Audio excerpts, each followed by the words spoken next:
Welcome to Esoteric Kingdom. Today we will delve into the mysterious book about the cult of the Tsar, wombs and alien spirits. The world is not as it seems.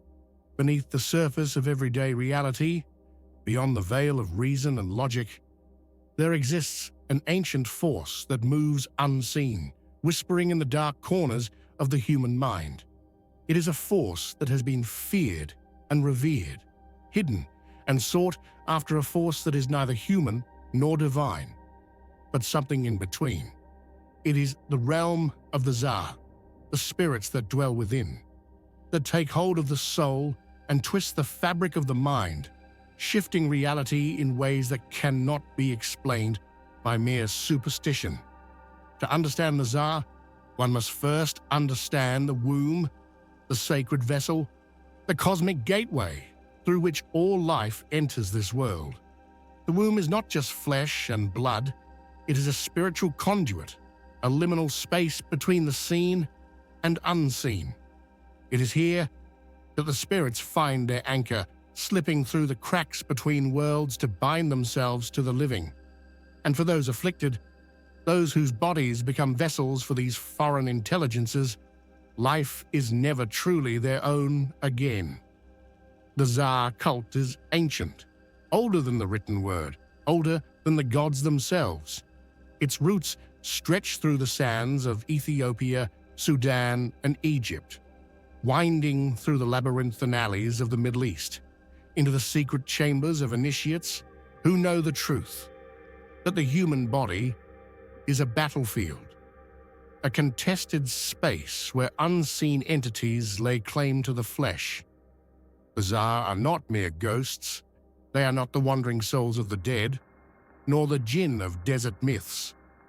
They are something else, entirely alien spirits, otherworldly intelligences that attach themselves to humans, feeding on their emotions, their fears, their desires. Women especially have long been their chosen hosts. In societies where the womb is seen as a vessel for creation, it is also a site of possession. When a woman begins to show signs of affliction, uncontrollable laughter, sudden fits of weeping, violent outbursts, or trance-like states, the elders do not ask if she is ill. They know it is something else. They whisper among themselves, "The spirits have taken her." And so, she is brought to the ritual, to the gathering where the ancient rites are performed. The Tsar ceremony is not an exorcism in the Western sense. It is not about casting out the spirits. No such things are impossible. The Tsar do not leave willingly, for they have made their homes within the flesh. Instead, the ritual is an offering, a negotiation, a dance between the living and the unseen. Drums begin to beat, deep and rhythmic, mimicking the pulse of the universe itself. The air thickens with incense, the smoke curling like spectral fingers in the dim candlelight. The afflicted woman enters the circle, her body swaying, her eyes rolling back as the drums take hold of her soul. The spirits inside her awaken, moving her limbs like a marionette, speaking in tongues that are not her own. Those who know the signs can tell which Tsar has possessed her. There are many, each with their own nature, their own desires. Some are ancient warriors, others lost souls, others still are beings that have never walked the earth in flesh. The ritual is not about banishment, but appeasement. Offerings are made: blood, honey, perfume, songs of devotion. The Tsar must be fed, their hunger sated, their tempers calmed. If they are pleased, they will loosen their grip, allowing the possessed to return to some semblance of normalcy. But they never truly leave. They remain, lurking in the depths of the subconscious, waiting for the moment to rise again. To those outside the tradition, the Tsar cult may seem like mere folklore, an archaic relic of pre-modern superstition. But those who have seen it Those who have felt the presence of something other inside their own skin know better. They know that these spirits are real, that they are not bound by the rules of man, and that their influence extends far beyond the rituals of the initiated. In modern times, the possession continues, though its signs are different. Where once the afflicted danced in the flickering glow of candlelight, now they move through the neon haze of city streets, unaware that the spirits still pull their strings. Depression, addiction, madness, are these merely psychological conditions, or are they manifestations of a much older struggle, a battle between the seen and unseen forces that have always sought to control the human soul? The Tsar cult is a reminder that we are not alone in our own bodies, that there are entities who share our flesh, who whisper in our minds and shape our fates. It is a secret knowledge passed down through generations, an understanding that the world is far stranger than we are led to believe. If the Tsar have always been with us, then what are they truly? Are they echoes of forgotten gods, fragments of consciousness that have refused to fade with time? Are they parasites, feeding on the raw, emotional energy of the living? Or are they guardians, ancient watchers, who shape our fates for reasons beyond human comprehension? The deeper one dives into the mystery, the more the lines blur between self and spirit, between what is human and what is other.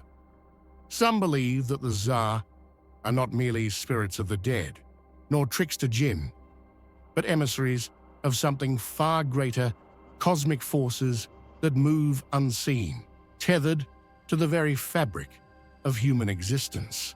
They are called upon in the shadows, whispered to in forgotten tongues, and summoned in ceremonies that predate civilization itself. Their connection to the womb is no accident. The womb is a portal, a gateway through which the soul enters this world. But if life can pass through, what else can? The ancients understood that birth was not just a biological process, but a metaphysical one, a passage between realms, where forces beyond comprehension can slip through the cracks. Some spirits are drawn to this process, seeking entry, latching on to the soul before it has even fully emerged into the world of the living.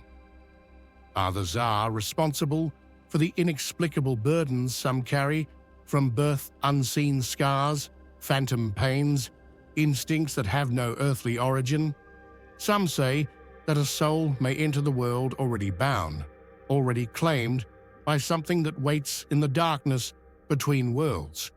But the influence of the Tsar is not confined to the individual. They spread like an infection from mind to mind, from body to body.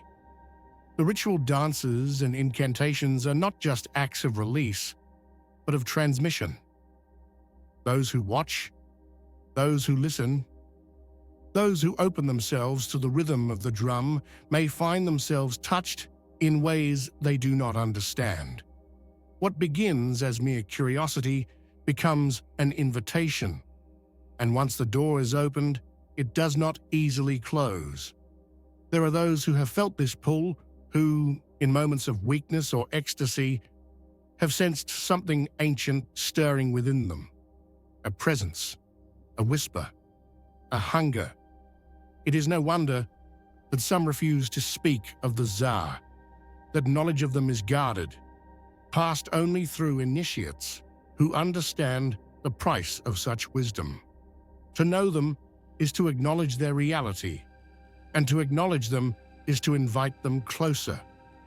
Even in the modern world, where the sacred has been buried beneath the weight of technology and reason, the Tsar remain. They no longer require drums and candlelight. They slip through radio waves, flicker in television screens, whisper through the static of forgotten frequencies. They adapt, shifting their forms, finding new ways to make their presence known. They do not need our belief to exist, only our attention. The question is not whether the Tsar are real. The question is whether we are willing to see them, whether we are ready to recognize that we have never been alone, that something has always been here, watching, waiting, and perhaps guiding us towards something we cannot yet understand. And so, the drums continue to beat, deep beneath the surface of the world. The spirits stir, waiting for the moment when the next soul opens itself to their call. But if the Tsar are real, if they have always been with us, then why do they remain hidden, slipping between the cracks of perception? Perhaps it is not they who are concealed, but we who have been blinded by the illusions of the waking world, by the constructs we have built to shield ourselves from the unseen. What if the Tsar are not merely entities that we summon, but forces that summon us? What if our entire existence is entangled in their designs, woven into a web of unseen influences stretching beyond the limits of time and memory?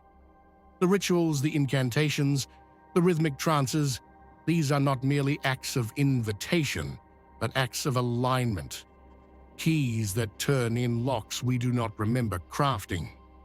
Some initiates have spoken of this realization in hushed tones, their voices quivering with something between awe and terror. They claim that the Tsar are not chaotic wanderers nor malevolent spirits bound to mischief, but the architects of the unseen world, entities who shape the very fabric of our fate. Those who fall under their influence are not merely possessed, they are chosen. Whether this is a blessing or a curse is a question that echoes across generations unanswered. The womb, the portal of life, may indeed serve as the first threshold, but it is not the only one. There are many doors in this world, some visible, some hidden. There are doors in places where the air is thick with forgotten energies, places where the walls between realms wear thin. And then there are doors that exist within us, doors that can be opened through grief, through ecstasy, through madness. The Tsar do not walk as we do, nor do they move as shadows or whisper like the wind. Their presence is more subtle, more insidious. They linger in the spaces between emotions, feeding on resonance, growing stronger in moments of intense passion, suffering, or joy. It is in these states when a soul is stretched thin between the extremes of human experience that they step forward, ever so slightly, merging with the currents of our being.